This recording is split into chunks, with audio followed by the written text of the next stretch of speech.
നഗരത്തിലുള്ള SBIയുടെ branch ഓഫീസിലേക്ക് മാനേജരും 2 സഹപ്രവർത്തകരും എത്തി. പതിവ് പോലെ സഹപ്രവർത്തകരുമായി മാനേജർ ബാങ്കിന്റെ വാതിൽ തുറന്ന് അകത്തേക്ക് കയറിയ ആ നിമിഷത്തിൽ തന്നെ മാനേജർ ഒന്ന് തുമ്മി. കൂടെയുണ്ടായിരുന്ന 2 സഹപ്രവർത്തകർക്കും കലശലായ തുമ്മൽ അനുഭവപ്പെട്ടു. 3 പേരും പതിവില്ലാതെ തുമ്മിയപ്പോൾ തന്നെ അവർക്ക് എന്തോ ഒരു അസ്വാഭാവികത തോന്നി. ആ സംഘം ബാങ്കിനുള്ളിലേക്ക് കടന്നപ്പോൾ തന്നെ തീർത്തും അമ്പരപ്പിക്കുന്ന ഒരു കാഴ്ച അവരെ കാത്ത് ബാങ്കിനുള്ളിലുണ്ടായിരുന്നു. ബാങ്കിനുള്ളിലാകെ മുളകുപൊടി വാരി വിതറിയിരിക്കുന്ന കാഴ്ചയാണ് ആ മൂവർ സംഘം കണ്ടത്. അത് കണ്ട ഉടൻ തന്നെ മാനേജർ ലോക്കർ റൂമിന് സമീപത്തേക്ക് ഓടിയെത്തി.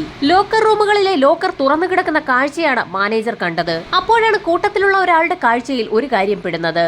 ലോക്കർ റൂമിന് സമീപത്തുള്ള ഒരു ജനാല അറുത്തു മാറ്റപ്പെട്ട നിലയിലായിരുന്നു. അപ്പോഴേക്കും മറ്റുള്ള സ്റ്റാഫുകളും ബാങ്കിനുള്ളിലേക്ക് എത്തുകയും ഉടൻ തന്നെ സമീപത്തുള്ള പോലീസ് സ്റ്റേഷനിൽ വിവരം അറിയിക്കുകയും ചെയ്തു. പോലീസിന്റെ നിർദ്ദേശമനുസരിച്ച് ഫോറൻസിക് സംഘവും ഡോഗ് സ്ക്വാഡും സംഭവസ്ഥലത്തെത്തി. എന്നാൽ ബാങ്കിനുള്ളിലാകെ മുളകുപൊടി വാരി വിതറിയിരിക്കുന്നതിനാൽ പോലീസ് ലോഗിന് മണം പിടിക്കാനും കഴിഞ്ഞില്ല. വളരെ പ്രൊഫഷണലായിട്ടാണ് അത്തരത്തിലൊരു ബാങ്ക് കൊള്ള നടന്നിരിക്കുന്നതെന്ന് അവിടെ പരിശോധന നടത്തിയ ആദ്യഘട്ടത്തിൽ തന്നെ ഫോറൻസിക് സംഘത്തിന് വ്യക്തമായി. ഗ്യാസ് കട്ടർ ഉപയോഗിച്ച് ജനാലകളും ലോക്കറും ഒക്കെ കട്ട് ചെയ്തിരിക്കുകയാണ്. മാനേജർ വെള്ളിയാഴ്ച വൈകുന്നേരം ബാങ്ക് പൂട്ടിപ്പോയതാണ്. ശനിയാഴ്ച 4ാം ശനിയും ഞായറാഴ്ച അവധിയുമാണെന്ന് മനസ്സിലാക്കിക്കൊണ്ടാണ് കള്ളന്മാർ അത്ര വലിയൊരു കൊള്ളയോടെ നടത്തിയിരിക്കുന്നത്. ബാങ്കിനുള്ളിൽ നിന്ന് യാതൊരു തരത്തിലുള്ള വിരലടയാളങ്ങളും എത്ര പരിശോധന നടത്തിയിട്ടും ലഭിച്ചില്ല. വന്നവർ ഗ്ലൗസ് ധരിച്ചിരിക്കാനുള്ള സർവ്വസാധ്യതയുമുണ്ടെന്ന് പോലീസിന് വ്യക്തമായി. എല്ലാ ബാങ്കുകളിലും CCTV ഉള്ളതുകൊണ്ട് തന്നെ CCTV വിഷ്വൽസിൽ നിന്നും എന്തെങ്കിലും കിട്ടുമോ എന്നറിയാൻ പോലീസ് സംഘം കമ്പ്യൂട്ടർ റൂമിലേക്ക് എത്തിയപ്പോൾ അവിടെയും അവരെ കാത്തിരുന്നത് ഞെട്ടിക്കുന്ന ഒരു കാഴ്ചയാണ്. CCTV വിഷ്വലുകൾ ശേഖരിച്ചിരുന്ന ഹാർഡ് ഡിസ്ക് കമ്പ്യൂട്ടറിൽ നിന്നും ഇളക്കിയെടുത്തിരിക്കുകയാണ്. കള്ളന്മാർ ബാങ്കിലേക്ക് കടക്കുന്നതും അവിടെ കൊള്ള നടത്തുന്നതും തിരികെ പോകുന്നതുമായിട്ടുള്ള എല്ലാ ദൃശ്യങ്ങളും അതിൽ പതിഞ്ഞിട്ടുണ്ടാകും. എന്നാൽ ഹാർഡ് ഡിസ്ക് കള്ളന്മാർ ഇളക്കിയെടുത്തുകൊണ്ട് പോയതോടുകൂടി പോലീസിന്റെ ആ പ്രതീക്ഷയും നഷ്ടമായി. പണയ ഉരുപ്പടികൾ സൂക്ഷിച്ചിരുന്ന ലോക്കറുകളാണ് കള്ളന്മാർ കൊള്ളയടിച്ചിരിക്കുന്നത്. കളവുപോയ വസ്തുക്കളുടെ വിശദമായ ഒരു ലിസ്റ്റ് തന്നെ ബാങ്കിലുള്ള ഉദ്യോഗസ്ഥർ തയ്യാറാക്കി. 509 പേരുടെ പണയ വസ്തുക്കളാണ് ആ ലോക്കറുകളിൽ ഉണ്ടായിരുന്നത്. പണയ വസ്തുക്കളുടെ ഭാരം 17 കിലോയിൽ കൂടുതലാണ്. ഏകദേശം 13 കോടി രൂപയുടെ സ്വർണ്ണമാണ് കള്ളന്മാർ അവിടെ നിന്നും കൊള്ള നടത്തി കൊണ്ടുപോയിരിക്കുന്നത്. പോലീസ് സംഘം നടത്തിയ വിശദമായ പരിശോധനയിൽ ബാങ്കിലേക്ക് വരുന്ന വഴിയിലും മാനേജറിന്റെ ക്യാബിനിലും സ്റ്റോർ റൂമിലുമെല്ലാം മുളകുപൊടി വിതറിയിരിക്കുന്നതായി കണ്ടെത്തി. ബാങ്ക് മാനേജറുടെ ക്യാബിനിലും നടുക്കുന്ന ഒരു കാര്യം സംഭവിച്ചിട്ടുണ്ട്. ബാങ്കിൽ എന്തെങ്കിലും മോഷണമോ മറ്റോ നടന്നാൽ തൊട്ടടുത്തുള്ള സ്റ്റേഷനുകളിൽ അറിയിക്കുന്നതിനായുള്ള ഒരു അലാറം ക്യാബിനുള്ളിൽ ഉണ്ടായിരുന്നു. ആ അലാറവും കട്ട് ചെയ്തെടുത്ത നിലയിലായിരുന്നു. SP ഉമാപ്രശാന്തിന്റെ നേതൃത്വത്തിലായിരുന്നു തുടർന്നങ്ങോട്ടുള്ള അന്വേഷണം. സമീപത്തുണ്ടായിരുന്ന 12ഓളം സ്റ്റേഷനുകളിലെ സബ് ഇൻസ്പെക്ടർമാരെ അന്വേഷണ ചുമതലയും ഏൽപ്പിച്ചു. 12 അംഗ സംഘത്തെ വിവിധ ഗ്രൂപ്പുകളായി തിരിഞ്ഞ് അന്വേഷണത്തിന്റെ വിവിധ ചുമതലകളാണ് ഏൽപ്പിച്ചത്. സംഭവം നടന്ന ദിവസങ്ങളോടടുപ്പിച്ച് സമീപ പ്രദേശങ്ങളിലൂടെ കടന്നുപോയ ആളുകളുടെയൊക്കെ മൊബൈൽ ഫോണുകൾ കേന്ദ്രീകരിച്ച് ഒരു അന്വേഷണം നടത്താനായിരുന്നു ആദ്യഘട്ടത്തിൽ തീരുമാനിച്ചത്. സമീപത്തുണ്ടായിരുന്ന മൊബൈൽ ടവറുകളുടെ കീഴിലൂടെ കടന്നുപോയിട്ടുള്ള എല്ലാ മൊബൈൽ ഫോണുകളുടെയും ഡീറ്റെയിൽസ് എടുക്കാൻ ഒരു സംഘത്തിന് നിർദ്ദേശം നൽകി.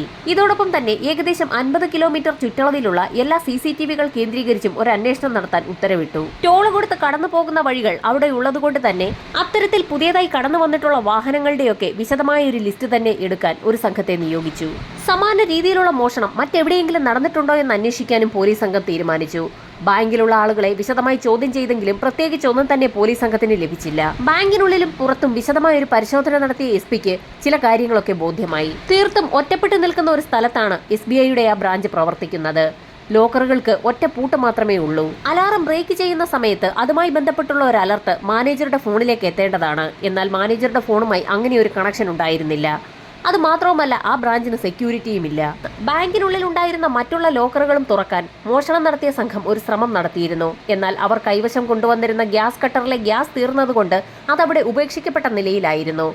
ഗ്യാസ് കട്ടർ വിശദമായ ഒരു പരിശോധന നടത്തിയെങ്കിലും അതിലുണ്ടായിരുന്ന സീരിയൽ നമ്പറുകൾ ഉൾപ്പെടെ മായ്ച്ചു കളഞ്ഞ നിലയിലായിരുന്നു. പോലീസിന്റെ അന്വേഷണം ഊർജിതമാക്കുന്നതിനിടയിലായിരുന്നു ഏതാനും നാളുകൾക്ക് മുൻപ് സമീപത്ത് തന്നെ ഉണ്ടായിരുന്ന SBIയുടെ മറ്റൊരു ബ്രാഞ്ചിൽ സമാന രീതിയിലുള്ള ഒരു മോഷണം നടന്നതായി ശ്രദ്ധയിൽപ്പെടുന്നത്.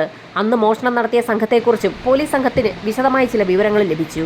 അന്നത്തെ മോഷണം നടത്തിയിരിക്കുന്നത് ഉത്തർപ്രദേശിലെ തിരുട്ട് ഗ്രാമത്തിൽ നിന്നുള്ള ചില കള്ളന്മാരായിരുന്നു. നെഹ്റു റോഡിൽ നടന്നിരിക്കുന്ന മോഷണവുമായി ചെറിയ സാമ്യം അതിനുമുണ്ടായിരുന്നു. ഗ്യാസ് കട്ടർ ഉപയോഗിച്ച് തന്നെയാണ് എല്ലാ കാര്യങ്ങളും അവിടെയും കട്ട് ചെയ്തിരിക്കുന്നത്. എന്നാൽ മുളകുപൊടി ഉപയോഗിച്ചിട്ടില്ല എന്നുള്ളൊരു വ്യത്യാസം മാത്രമായിരുന്നു അന്നത്തെ മോഷണത്തിൽ നിന്നും ഇപ്പോഴത്തെ മോഷണത്തിനുള്ള ഒരേ ഒരു വ്യത്യാസം. മൊബൈൽ ടവർ ലൊക്കേഷനുകൾ കേന്ദ്രീകരിച്ച് നടത്തിയ അന്വേഷണത്തിൽ പ്രത്യേകിച്ചൊന്നും തന്നെ കണ്ടെത്താൻ പോലീസിന് കഴിഞ്ഞില്ല. അതുപോലെ തന്നെ പ്രതികളിലേക്ക് വിരൽ ചൂണ്ടുന്ന തരത്തിലുള്ള ഒരു CCTV ദൃശ്യങ്ങളും 50 കിലോമീറ്റർ ചുറ്റളവിൽ നടത്തിയ പരിശോധനയിൽ നിന്നും പോലീസിന് ലഭിച്ചില്ല. ടോൾ ഗേറ്റുകൾ കേന്ദ്രീകരിച്ച് നടത്തിയ അന്വേഷണത്തിലും നിരാശയായിരുന്നു ഫലം. ടോൾ ഗേറ്റ് കടക്കാതെ ഉത്തർപ്രദേശിൽ നിന്നുള്ള തിരുട്ട് ഗ്രാമങ്ങളിൽ നിന്നുള്ള ആളുകൾക്ക് മറ്റുള്ള സ്ഥലത്തേക്ക് കടക്കാനുള്ള ഒരേയൊരു മാർഗം ട്രെയിൻ മാർഗം മാത്രമാണ്. 10,000-കണക്കിന് ആളുകളാണ് കർണാടക സ്റ്റേഷനുകളിൽ ദിവസവും വന്നു പോകുന്നത്. റെയിൽവേ സ്റ്റേഷനുകൾ കേന്ദ്രീകരിച്ച് CCTV ഫൂട്ടേജുകൾ പരിശോധിക്കാൻ തുടങ്ങിയാൽ അത് വലിയൊരു ടാസ്ക് ആണെങ്കിൽ പോലും അത്തരത്തിൽ വലിയൊരു റിസ്ക് ഏറ്റെടുക്കാനും പോലീസ് സംഘം തയ്യാറായി. അന്വേഷണത്തിന്റെ ഭാഗമായി SP-യുടെ നിർദ്ദേശപ്രകാരം പോലീസ് സംഘം വിവിധ ഗ്രൂപ്പുകളായി തിരിഞ്ഞ് ഇന്ത്യ മുഴുവൻ അന്വേഷണം നടത്തിയെന്ന് തന്നെ പറയാം. അന്വേഷണത്തിന്റെ ഭാഗമായി ഒരു സംഘം ആളുകൾ കേരളത്തിലേക്കും കർണാടകത്തിലെ വിവിധ ഭാഗങ്ങളിലേക്കും തമിഴ്നാട്ടിലേക്കും രാജസ്ഥാനിലേക്കും ഗുജറാത്തിലേക്കും വരെ പോയി. സംശയം തോന്നിയ പല ആളുകളെ ചോദ്യം ചെയ്തെങ്കിൽ പോലും ഒരു വിവരവും ലഭിച്ചില്ല. പല സ്ഥലങ്ങളിൽ നടത്തിയ അന്വേഷണത്തിന്റെ ഭാഗമായി ദാവങ്കരി പോലീസ് സ്ഥിരമായി ബാങ്ക് മോഷണം നടത്തുന്ന 5 പേരെ കസ്റ്റഡിയിലെടുത്തു. അവരെ ചോദ്യം ചെയ്തെങ്കിലും പിന്നീട് മാധ്യമങ്ങളോട് അവർക്ക് ഈ മോഷണവുമായി യാതൊരു ബന്ധവുമില്ല എന്നാണ് പോലീസ് സംഘത്തിന് പറയേണ്ടി വന്നത്. ഇന്ത്യയൊട്ടാകെ അന്വേഷണം നടത്തിയിട്ടും ഒരു തുമ്പും ലഭിക്കാത്ത സാഹചര്യത്തിൽ ഇൻസ്പെക്ടർമാരുടെ കൂട്ടത്തിൽ ഒരാൾക്ക് ഒരു സംശയം തോന്നി.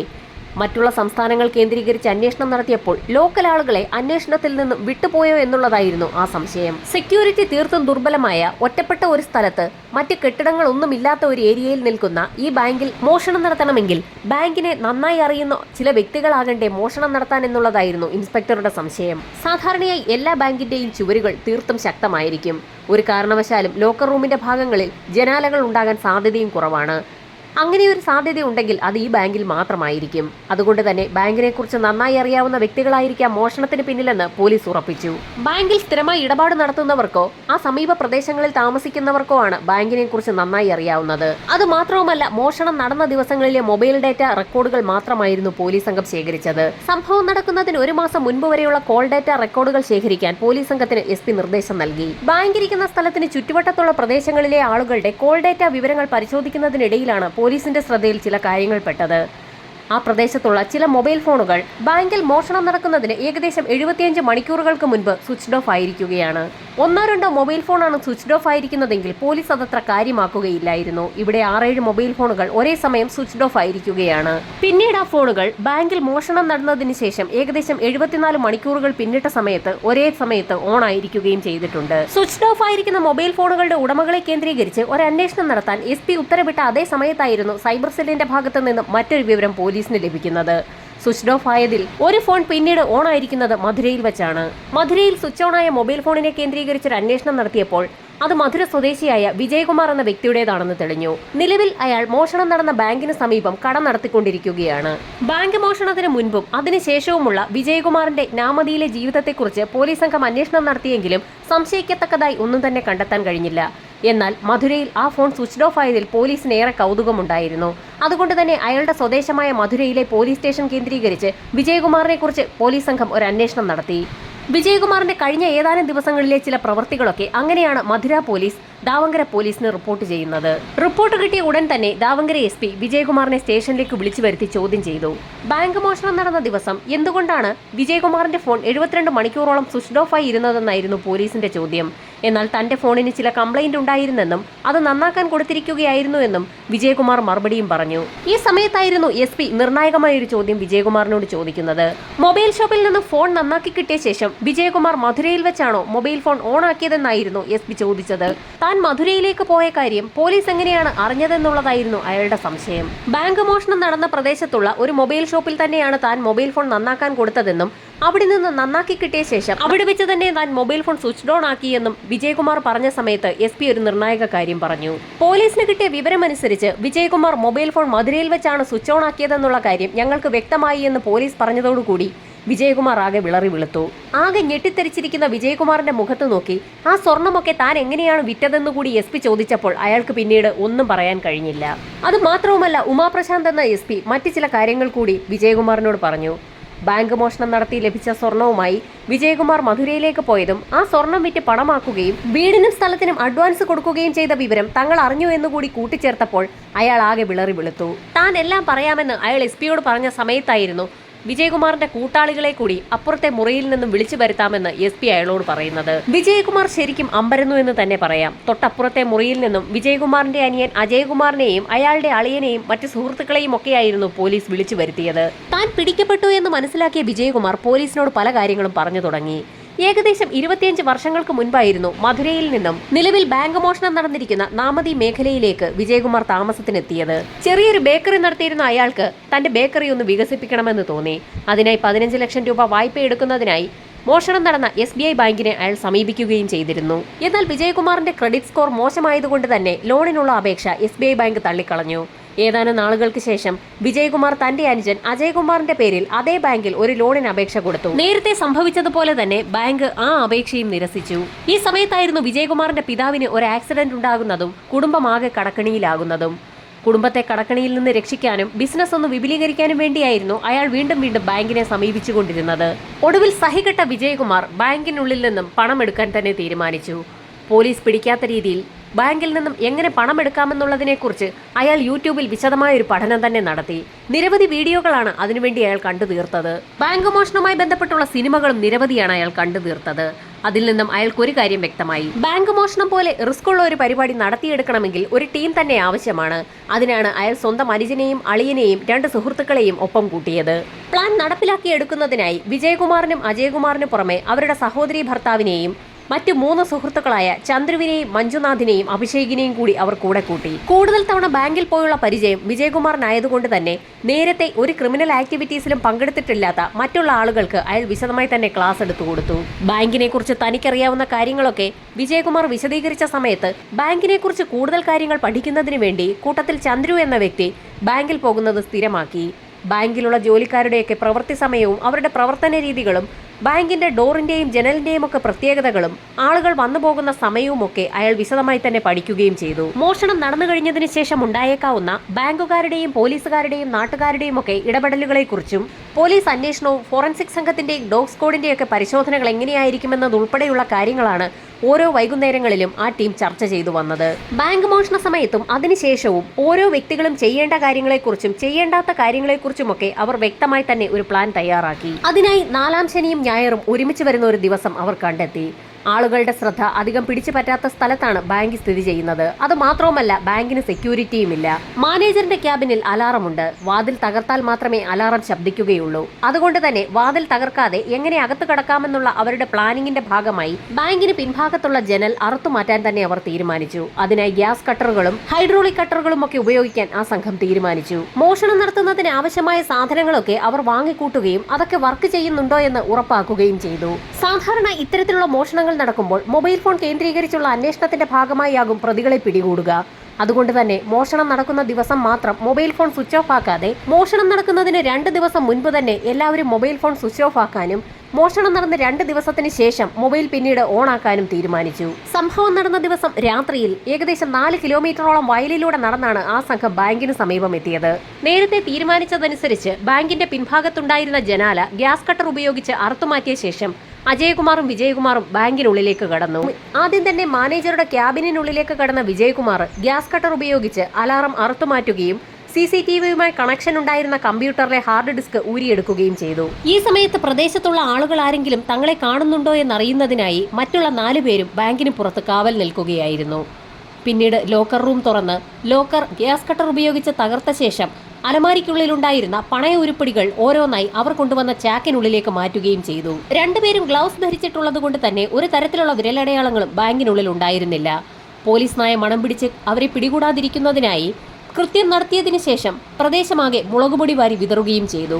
അവരുടെ പ്ലാൻ ഭംഗിയായി നടപ്പിലാക്കിയ ശേഷം സ്വർണ്ണമടങ്ങിയ ചാക്കുമായി ആ സംഘം ബാങ്കിനുള്ളിൽ നിന്ന് പുറത്തിറങ്ങുകയും വയലിലൂടെ തിരികെ 4 കിലോമീറ്ററോളം സഞ്ചരിച്ച് 4 കിലോമീറ്റർ അപ്പുറത്ത് അവർ തയ്യാറാക്കിയിട്ടിരിക്കുന്ന വാഹനത്തിൽ കയറി അവിടെ നിന്ന് രക്ഷപ്പെടുകയും ചെയ്തു. സുഹൃത്തുക്കളെയൊക്കെ അവരവരുടെ വീടുകളിൽ ഇറക്കിയ ശേഷം വിജയകുമാർ തന്റെ വീട്ടിലേക്ക് പോയി. സ്വർണ്ണാഭരണങ്ങൾ അടങ്ങിയ ചാക്ക് കെട്ട് ഒരു ദിവസം മുഴുവൻ അവർ ആ വാഹനത്തിൽ തന്നെ സൂക്ഷിച്ചു. തിങ്കളാഴ്ച രാവിലെ മാനേജരെത്തി മോഷണം അറിയുന്ന സമയത്തൊക്കെ വിജയകുമാറിന്റെ വീട്ടിലെ വാഹനത്തിൽ സ്വർണ്ണാഭരണങ്ങൾ അടങ്ങിയ ചാക്ക് വളരെ സുരക്ഷിതമായി തന്നെ ഇരിക്കുന്നുണ്ടായിരുന്നു. തൊട്ടടുത്ത ദിവസം തന്നെ മറ്റാർക്കും സംശയം തോന്നാത്ത രീതിയിൽ ഒരു സാധാരണ സഞ്ചിയിലേക്ക് ആ സ്വർണ്ണാഭരണങ്ങൾ മാറ്റുകയും ബസ്സിൽ കയറി തന്റെ നാടായ മധുരയിലേക്ക് പോവുകയും ചെയ്തു.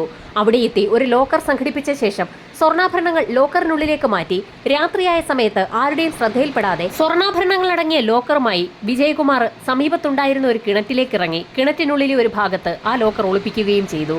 ശേഷം അതിവേഗം പുറത്തിറങ്ങി മധുരയിൽ നിന്നും തിരികെ ദാവൻഗറിയിലേക്ക് എത്തുകയും ചെയ്തു. ഈ സമയത്ത് പോലീസ് സംഘം ഉത്തരേന്ത്യയിൽ നിന്നുള്ള സംഘമാണ് മോഷണത്തിന് പിന്നിലെന്ന് കരുതി ഇന്ത്യയാകെ അലഞ്ഞു തിരിയുകയായിരുന്നു. പോലീസ് അന്വേഷണം തങ്ങളിലേക്ക് എത്തുന്നില്ല എന്ന് മനസ്സിലാക്കിയ വിജയകുമാർ വീണ്ടും തിരികെ മധുരയിലെത്തി കിണറ്റിൽ ഒളിപ്പിച്ച ആ ആഭരണപ്പെട്ടിയിൽ നിന്നും ഏതാനും ചില ആഭരണങ്ങൾ പുറത്തെടുത്ത് അവയിൽ ചിലതൊക്കെ മധുരയിൽ കൊണ്ടുപോയി വിൽക്കുകയും ചില ആഭരണങ്ങളൊക്കെ തന്റെ ബന്ധുക്കൾക്ക് നൽകി അവ പണയം വെക്കാൻ ആവശ്യപ്പെടുകയും ചെയ്തു. അങ്ങനെ കുറച്ച് പണം സംഘടിപ്പിച്ച വിജയകുമാർ മധുരയിൽ നിന്നും തിരികെ മോഷണം നടന്ന നാമതിയിലേക്ക് എത്തുകയും തന്റെ സംഘത്തിലുണ്ടായിരുന്ന ആളുകൾക്ക് പണയം വെച്ച് കിട്ടിയതിൽ നിന്നും ഓരോ ലക്ഷം രൂപ വീതം നൽകുകയും ചെയ്തു. 2-3 വർഷം തങ്ങളൊന്നും അനങ്ങാതെ ഇരുന്നു കഴിഞ്ഞാൽ പോലീസ് അന്വേഷണം അങ്ങ് അവസാനിക്കുമെന്നും ആ സമയത്ത് തങ്ങൾക്ക് ബാക്കിയുള്ള സ്വർണം എല്ലാവർക്കും കൂടി വീതിച്ചെടുക്കാമെന്ന് വിജയകുമാർ മറ്റുള്ള ആളുകളോട് പറയുകയും ചെയ്തു. മറ്റുള്ളവർക്കൊക്കെ ഓരോ ലക്ഷം രൂപ വീതം നൽകിയപ്പോൾ അവരോട് വിജയകുമാർ താനും 1 ലക്ഷം രൂപ മാത്രമേ എടുത്തിട്ടുള്ളൂ എന്ന് പറഞ്ഞെങ്കിൽ പോലും അവരറിയാതെ തന്നെ വിജയകുമാർ കുറച്ചധികം പണമെടുത്ത് മധുരയിൽ വീടും സ്ഥലവുമൊക്കെ വാങ്ങിയിരുന്നു. അതാണ് യഥാർത്ഥത്തിൽ വിജയകുമാറിനെ കുറിച്ച് അന്വേഷിച്ചപ്പോൾ മധുര പോലീസിന് സംശയം തോന്നാൻ കാരണമായത്. ഒരു കാരണവശാലും തങ്ങളിലേക്ക് അന്വേഷണം എത്താതിരിക്കുന്നതിനായി മോഷണവുമായി ബന്ധപ്പെട്ടുള്ള എല്ലാ സാധനങ്ങളും അവർ നശിപ്പിച്ചു കളഞ്ഞിരുന്നു. 6 പേരെയും വിശദമായി ചോദ്യം ചെയ്തതിനു ശേഷം വിജയകുമാറുമായി മധുരയിലെത്തിയ പോലീസ് സംഘം അയാളുടെ വീടിന് സമീപത്തുള്ള കിണറ്റിൽ നിന്നും ബാക്കിയുള്ള സ്വർണം വിജയകുമാറിനെ കൊണ്ട് തന്നെ എടുപ്പിക്കുകയും ചെയ്തു. കിണറ്റിൽ നിന്നും 15 കിലോയോളം സ്വർണം പോലീസിന് തിരിച്ചു കിട്ടി. ബാക്കിയുള്ള സ്വർണം പണയം വെച്ച സ്ഥലത്തു നിന്നും കണ്ടെത്താൻ പോലീസിന് കഴിയുകയും ചെയ്തു. യഥാർത്ഥത്തിൽ അന്വേഷണവുമായി ബന്ധപ്പെട്ട് ഉമാപ്രശാന്ത് എന്ന SP-യെ പല ഘട്ടങ്ങളിലും സഹായിച്ചത് മലയാളിയായ സാം വർഗീസ് എന്ന ഉദ്യോഗസ്ഥനാണ്. അന്വേഷണത്തിന്റെ പല ഘട്ടങ്ങളിലും SP ഉമാപ്രശാന്ത് സാം വർഗീസ് എന്ന ഉദ്യോഗസ്ഥനെ കുറിച്ച് മാധ്യമങ്ങളോട് റിപ്പോർട്ട് ചെയ്യുകയും ചെയ്തിട്ടുണ്ട്. അന്വേഷണം വളരെ വിജയകരമായി പൂർത്തിയാക്കിയ പോലീസ് സംഘം റിപ്പോർട്ട് കോടതിയിൽ സമർപ്പിച്ചു. അതിവേഗം തന്നെ പ്രതികളിലേക്ക് എത്തിയ പോലീസ് സംഘത്തിന് കോടതിയുടെ പ്രത്യേക പ്രശംസയും ലഭിച്ചു.